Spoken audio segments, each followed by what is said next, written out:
All right. Hey, everybody. Ricky Shockley, owner of MedSpa Magic Marketing. And today we're going to continue our series talking about SEO.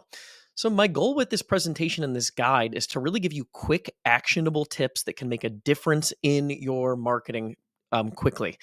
And one of the other things I know that's important as business owners is not only acting on some of these things, but having a good understanding of what you should be looking at in terms of managing your marketing investment. So, a lot of us as business owners, you'll hire an SEO person and you'll kind of just assume they've got it taken care of, but you don't really understand the basics of what you're paying for in order to audit their work. So I think this is going to help tremendously in that regard. And it's really important, especially when it comes to SEO. So there are a lot of really bad misconceptions in the SEO space. A lot of people doing their things that are really just not effective, spinning their wheels. A lot of low quality SEO providers. I've been an SEO consultant for over 12 years, consulting small businesses, medical practices, and other agencies throughout the country. So I'm excited to go through this part of the presentation here today. All right, so we're going to be talking about getting your SEO right. And the first thing you need to understand is a simplified version of what actually influences the search ranking results. If you don't understand that, then you can't really understand SEO. So this is a screenshot from a site called Backlinko. It's one of the most, I would say, probably highly respected sites and resources in the SEO space. And this is an article on, it's got a whole deep dive on all the things that we think are related to the ranking factors in the algorithm. But it lists the top 8 here in the top section of the article. And I screenshotted this because I think the first 2 in priority order are the most important things to focus on that really move the needle in terms of your ability to rank better in the Google search results. And the first thing is quality content. Google wants to show users high quality, informative, and relevant content. We're going to talk about what that means and how you can make changes to your existing website structure to check that box, at least at a higher level. And then we're also going to talk about backlinks. So these are links from other websites that sort of act like votes for your website, vouching for your reputation. So the more high quality backlinks you have, more other high authority, highly credible websites linking to your website and talking about you, the better. So those are the 2 most important things that we're focused on when we're trying to manipulate the search ranking results and to improve search rankings for your website. So knowing that, let's talk about getting your on-page SEO right. And this is always really exciting because I talk to people all the time that don't have these basic things done. I'm working with a new client right now, and they're working with an SEO company, and their Botox page, the title of their Botox page that's displayed to the search engine results says Botox unit per area, and then the business name. So that's really, really off base, and I'm going to explain why that is. Okay, so again, this is really easy, but these are kind of things can have an immediate impact on rankings. When I first started in the SEO space, in 2010 to 2012, one of my first clients was outside of the med spa space. It was a guy that sold a really niche brand of shoes in South Florida, and he had an online store. And he was doing $750 a month in online sales. Well, he started working with us. We just made basic on-page changes to his product category pages, titles, headings, descriptions, copy. And he went to number 1 in the search results for this niche brand of shoe that he sold at the time. And he did $7,500 in just a few months. And I still have the email that he sent me, 10x his e-commerce revenue, mainly from just simple on-page SEO changes. So this stuff's really important. And here's kind of the checklist we're going to go through. So the first thing you want to make sure of is that each page, each service has its own dedicated page. Now, there are nuances to this, but in general, for example, you don't want to say like neurotoxins and then just have a page where you list the different types of neurotoxins. You want a page specifically for Botox. That's something that people are searching for by name. It should have its own dedicated page where you're explaining everything someone would want to know about your Botox service offering and what they should do next if they want to schedule an appointment with you. So make sure there's a dedicated page on your website for each service that you offer.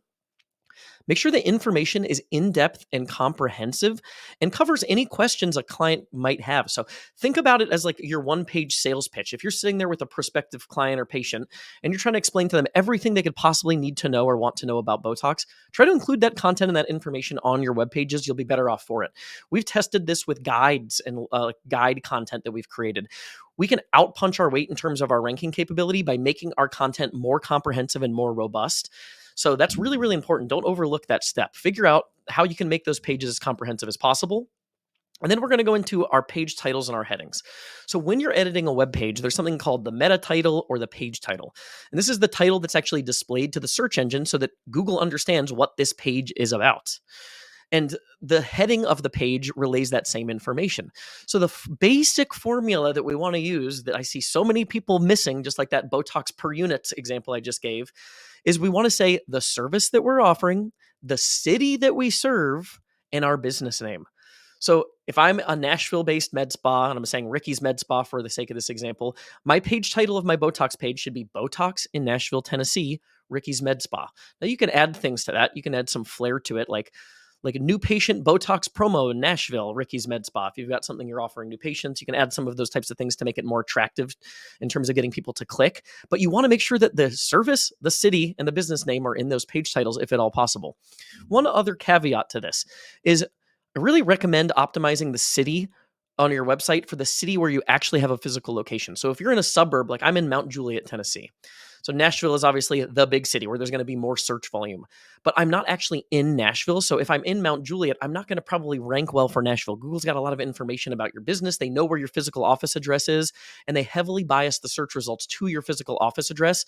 So be as strong as you can in your local market where you actually have a physical location. Even if you're in a smaller town, there are other ways to supplement earning business, which we're going to get to. But from an SEO standpoint, be strong where you have the opportunity to be strong. That makes sense.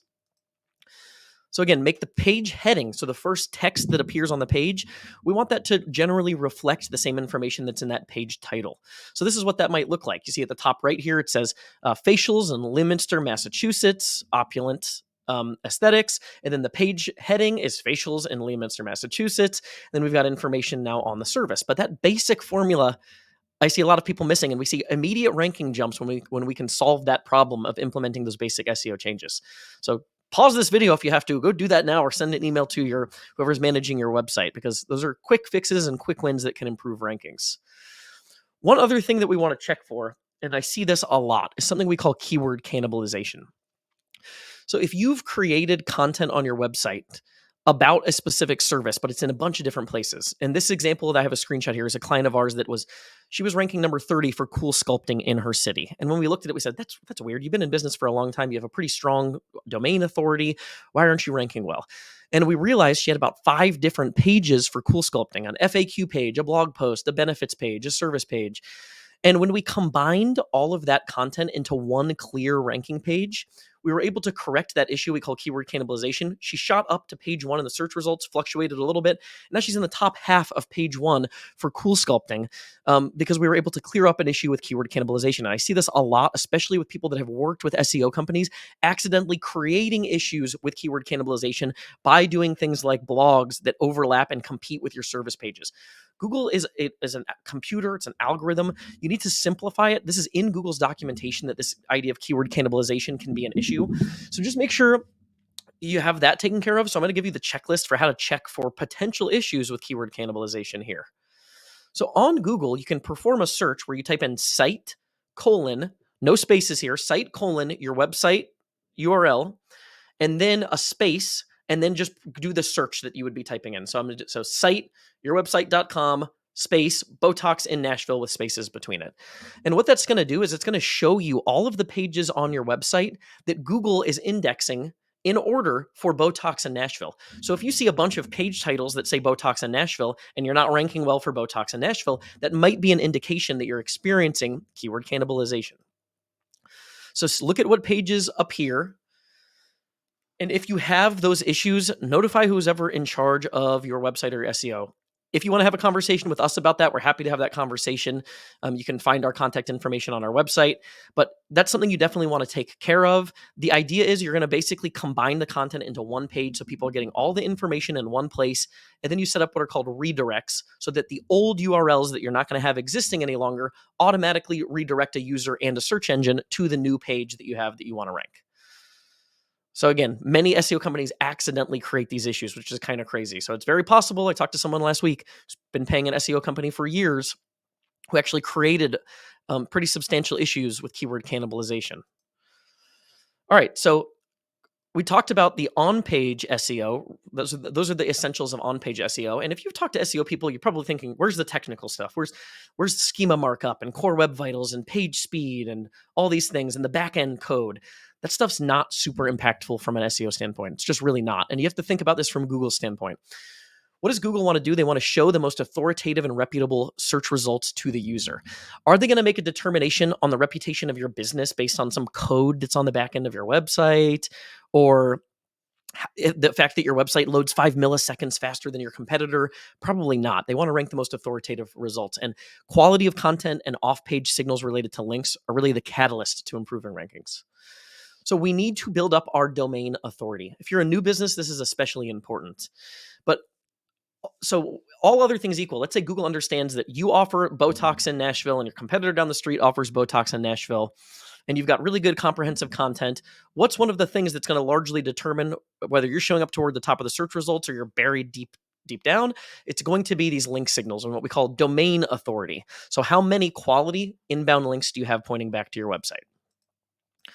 I'm going to show you our two-pronged approach to earning quality inbound links. So if you're paying for SEO services, this is something you need to be paying attention to and you need to be proactive about. I see SEO programs and packages that don't even include link prospecting, and they include blogging, which I'll get to in a second. But this is really important to be proactive about this. So the first thing that we do when we're trying to prospect for link opportunities is what we call competitive link mining. And this is where we're going to go in and we're going to look at our top competitors and see where they've earned links that we might be able to replicate. So if you just go to Google and you type in free backlink checker, you'll find some tools, some free tools that'll let you run limited reports, and you can run reports on your top competitors, and you'll get a little list of places that are linking to your competitors. And you'll start to identify opportunities. Were they featured in the local news? Is there a journalist you might want to reach out to because you see that they were featured in a local news article? Are they in a trade directory that you're not in? Were they featured as the business of the week on a local blog? Are they involved in local networking organizations that you're not? Did they sponsor a local sports team that's helping them earn a link? All of those things help tell a story to Google as to how authoritative, reputable, and engaged in your community you are. So you can learn a lot from that competitive link mining activity. So research those opportunities, and you want to have some plan in place to acquire those links. When we work with clients, we're proactively doing that in a Google spreadsheet. So you can keep a Google spreadsheet every month. If you've got someone on your team that can try to pursue those opportunities on your behalf, it's just the legwork of reaching out to people. It's the boots on the ground manual work of pursuing and chasing down those link opportunities that'll move the needle. And then the second thing that we focus on is PR oriented outreach. So this is one of my favorite tricks. We use it, and a lot of people know about this tool, but not a lot of people stick with it. It's a tool called Help a Reporter Out. And Help a Reporter Out is a free newsletter that comes out multiple times a day, and it's a list of journalists looking for experts to quote in their articles. So it'll be someone from I know GQ, and they're writing an article on top skincare trends of 2024, and they need a dermatologist to comment, right? And so when you're pitching yourself as an expert for those types of PR opportunities over the course of the year, if you can chip off 4 or 5 really high end opportunities like that, those things can really move the needle from an SEO standpoint. So Help a Reporter Out is a great tool. I highly recommend subscribing to that tool and using that tool proactively.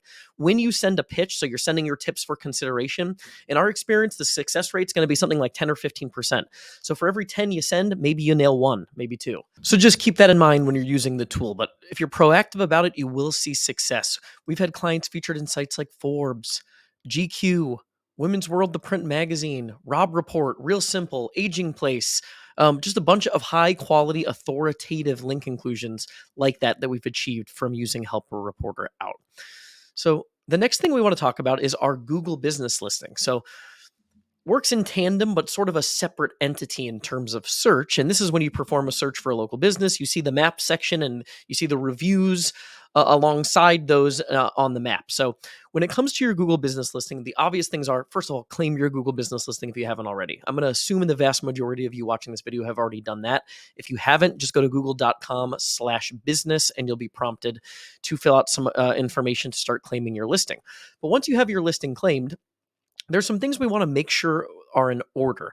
And the first thing is when we go to edit profile on that business listing, and to get back to this screen, you just make sure you're logged into the Google account that you have access through. You can just perform the search on Google, and then you'll see that dashboard that you see on the screen where it says your business on Google, and it has all these boxes.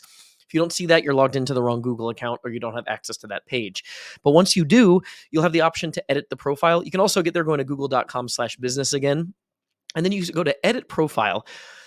Number one, make sure the business name follows the proper formatting in terms of Google's guidelines. So you want to use your actual business name, not anything with location information. If you're a single practitioner, if you're a doctor, let's say you're a doctor, plastic surgeon, and you've got maybe a team doing other services, but you're the sole plastic surgeon, then there's a specific formula for that that includes your name and the practice name with a colon in between. You combine both of those listings into one. So just refresh on the guidelines. You can just type in Google guidelines for representing my business, and you'll see information there. But then we want to look at our business categories. And one of the first things you want to do is just the obvious stuff. Like, are you a med spa? That should be your primary category. But do you do facials, skincare? Do you do dermatology? Those might be secondary categories. So just search the categories, the predetermined categories that Google has available, and make sure that that's mapped correctly. You can also look at your competitors and see what their category tags are. So just go to Google and perform some searches, look at your competitors, and alongside their listing, you'll see the primary category tag. For the description, make sure that's comprehensive and robust, includes information about the services you offer, how long you've been in business, where you're located, things like that. But fill out all of that information in as much detail as you can. Make sure that the address is formatted properly and your hours are up to date. And then this is a key component that I think I see a lot of people missing is making sure you add your service list and your product list. So you'll notice when you perform a search, using Botox as the example again, if I type in Botox near me and I look at the Google search results, Google is going to bias the search results in a lot of different ways. So it's going to look at review volume. How many reviews do you have? How frequently are those reviews coming in? And what's your star rating? So it's a really good reason to be proactive about review requests. I always use this example of if you go to Google and type in best pizza in Chicago, the businesses that rank don't have perfect 5 stars. They're the businesses that have maybe a 4.5, but they've got 12,000, 15,000 reviews. So as a med spa, you can't get away with a lower star rating. You need to be elite in terms of your star rating, but you do want to be on top of sending review requests so that you can grow your review volume. It allows you to show up more frequently for a wider variety of services. But the other thing that Google's looking at is, did people mention a specific service either in a review or do you have it listed on your service? And you'll see a little bubble that pops up and it says provides Botox if you've listed it in your service profile. So you're not giving Google all of the information that could help you rank more prominently if you don't fill out the service list. So go to edit services, fill that out in its entirety.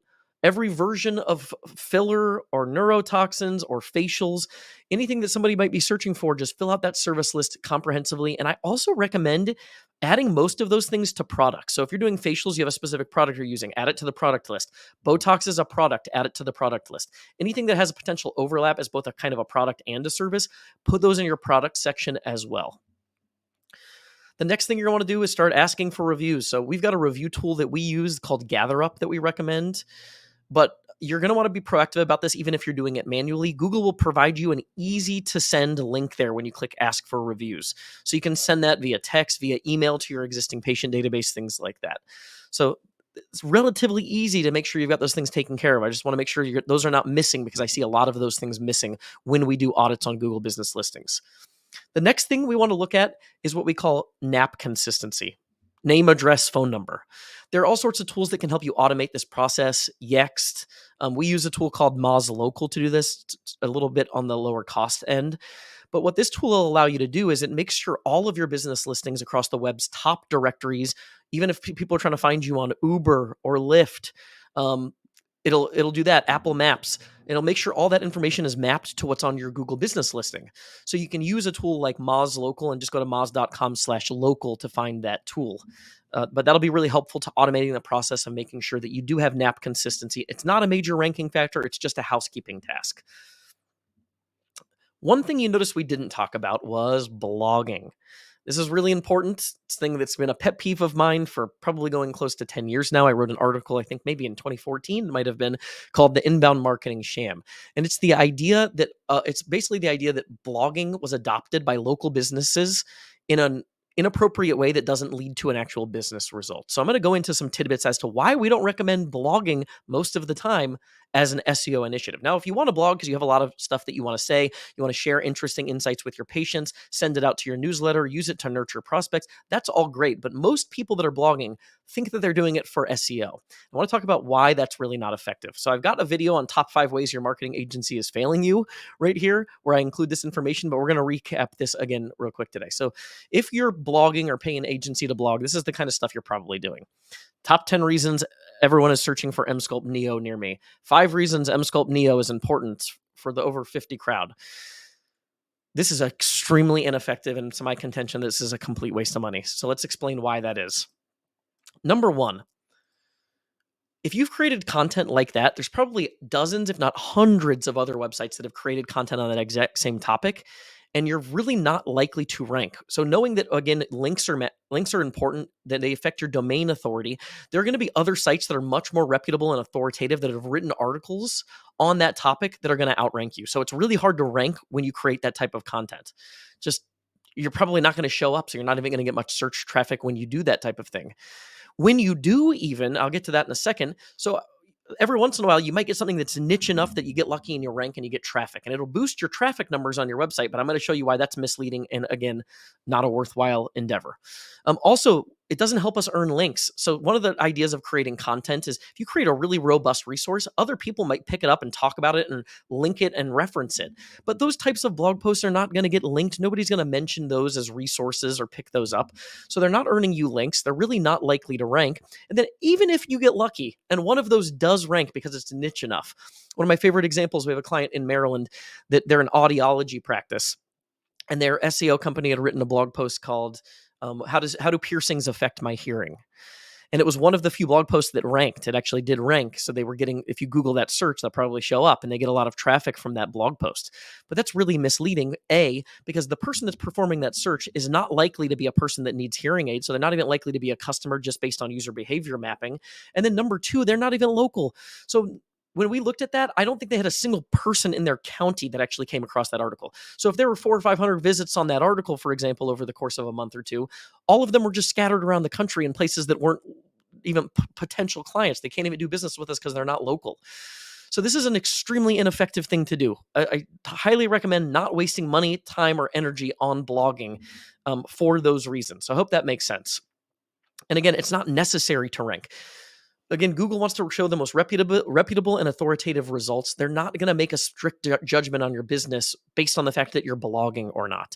The idea is to be an expert in your area, but you can do that in your specific pages. So when you're talking about Botox, demonstrate your expertise on the service offering of Botox by making that page content comprehensive and robust.